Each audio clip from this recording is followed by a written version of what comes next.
Assalomu alaykum aziz futbol muxlislari.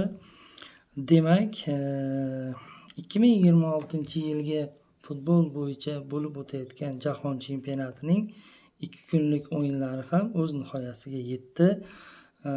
Biz bunda ko'rishimiz mumkin.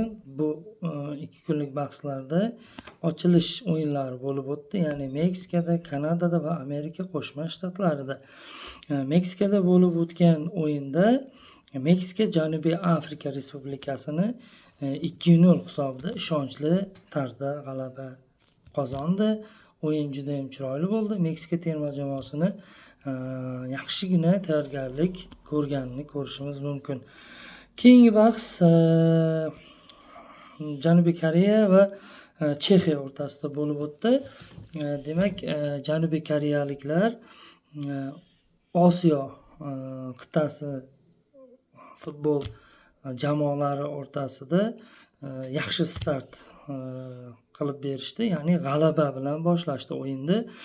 Dastlab mag'lubiyatga uchrayotgan bo'lishsa-da, irodali o'yin ko'rsatib, kambek qilib 2-1 hisobda g'alabani ilib ketishdi.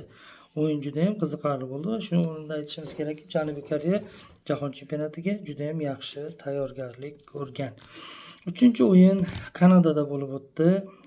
Kanada va Bosniya-Gersegovina jamoalari o'rtasida bo'lib o'tdi. O'yin 1-1 hisobida durang natijaga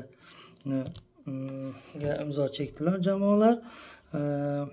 Aytib o'tish kerakki, Kanada ham yaxshi tayyorgarlik ko'rgan kuchli jamoalardan biriga aylangan. Xo'sh, keyingi ochilish o'yini bu Amerika Qo'shma Shtatlari va Paragvay o'rtasidagi bellashuvga to'xtalishimiz mumkin. Hisob yirik hisobda yakunlandi. O'yin yirik hisobda yakunlandi. Ya'ni 4-1 hisobda Amerika Qo'shma Shtatlarining g'alabasi bilan yakunlandi. Amerika Qo'shma Shtatlarining o'yini juda ham chiroyli chiqdi.